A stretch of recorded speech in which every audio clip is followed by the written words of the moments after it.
Mau ngopi dulu.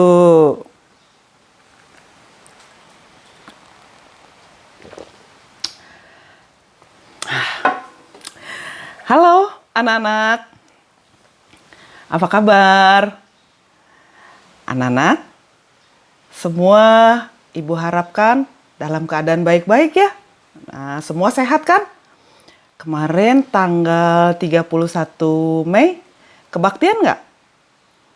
Kalian tahu bahwa tanggal 31 Mei itu sebetulnya gereja kita sedang merayakan yang namanya Hari Raya Pentakosta. Nah, apa itu Pentakosta?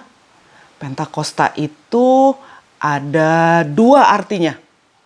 Yang pertama, Pentakosta itu berarti hari turunnya Roh Kudus.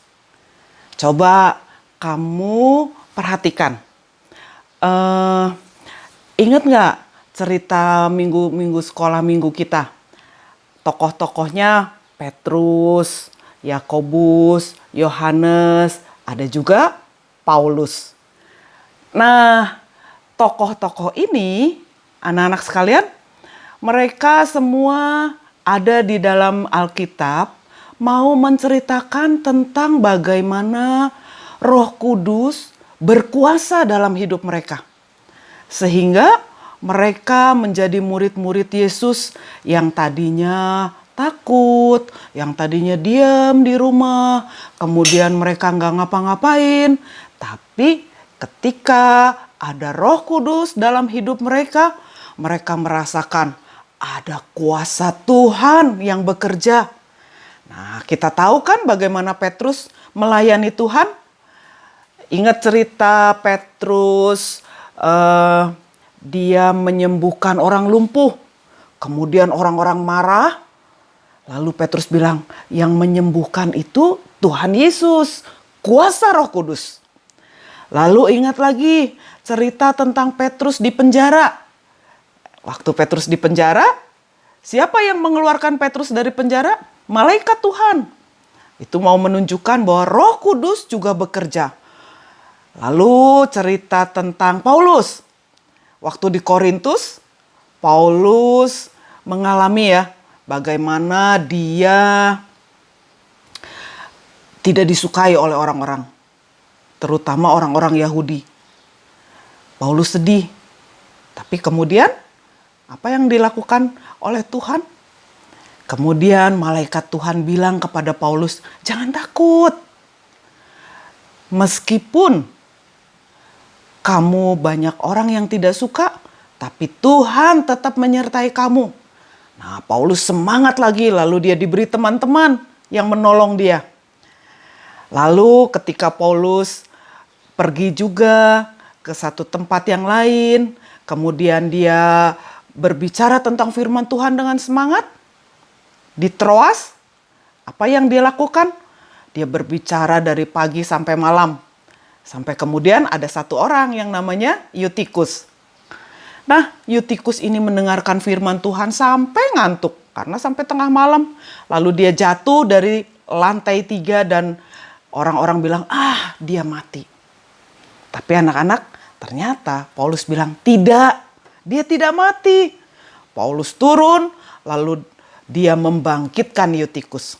Semua itu anak-anak adalah pekerjaan Roh Kudus yang ada di dalam diri Petrus, Yakobus, Yohanes, Paulus, dan murid-murid Tuhan yang lain.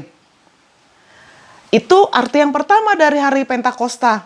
Yang kedua, nih anak-anak lihat. Di sini Ibu Esther punya banyak hasil bumi. Lihat, tadi nih Ibu Esther minum susu dengan kopi.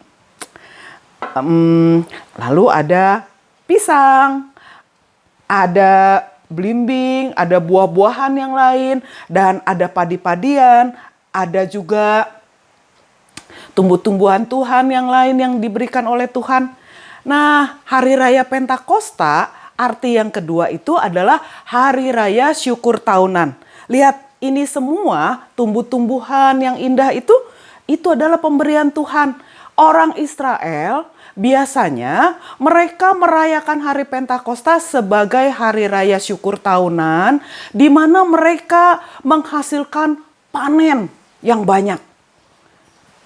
Nah, jadi itu dua arti hari Pentakosta buat kita sekarang. Yang pertama, hari raya turunnya Roh Kudus. Kita semua diberi Roh Kudus oleh Tuhan untuk melayani Tuhan seperti murid-murid Tuhan Yesus Kristus. Tetapi Tuhan juga mengajak kepada setiap kita untuk bersyukur. Bersyukur untuk apa? Bersyukur untuk pemeliharaan Tuhan selama 1 tahun. Pemeliharaan Tuhan selama hari-hari yang kita jalani. Tuhan kasih kita makanan yang cukup. Tuhan kasih kita pakaian yang cukup. Tuhan kasih kita kesehatan. Karena itu gereja bersyukur. Biasanya anak-anak di gereja, maka gereja itu akan dihias dengan padi-padian, buah-buahan, telur, gandum, apa saja. Untuk menunjukkan apa? Untuk menunjukkan bahwa gereja juga mau bersyukur untuk pemeliharaan Tuhan. Jadi anak-anak, kita juga harus bersyukur. Caranya gimana? Bisa loh kita kumpulin uang tabungan kita nabung khusus di tempat yang khusus. Kita mau bilang ini untuk persembahan syukur aku. Nanti kalau udah sekolah minggu lagi, yuk kita kumpulin di dalam amplop khusus atau di dalam celengan khusus, terserah.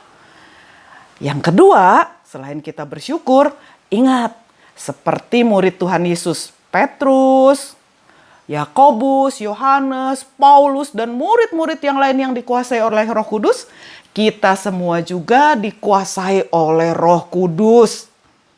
Jadi kita juga harus menjadi saksi Kristus. Di rumah bisa. Perkataan kita, perbuatan kita, semuanya menunjukkan bahwa kita dikuasai Roh Kudus. Bisa? Yuk kita sama-sama menjadi saksi Kristus dan selalu bersyukur. Tuhan memberkati. Ibu Esther mau minum kopi lagi.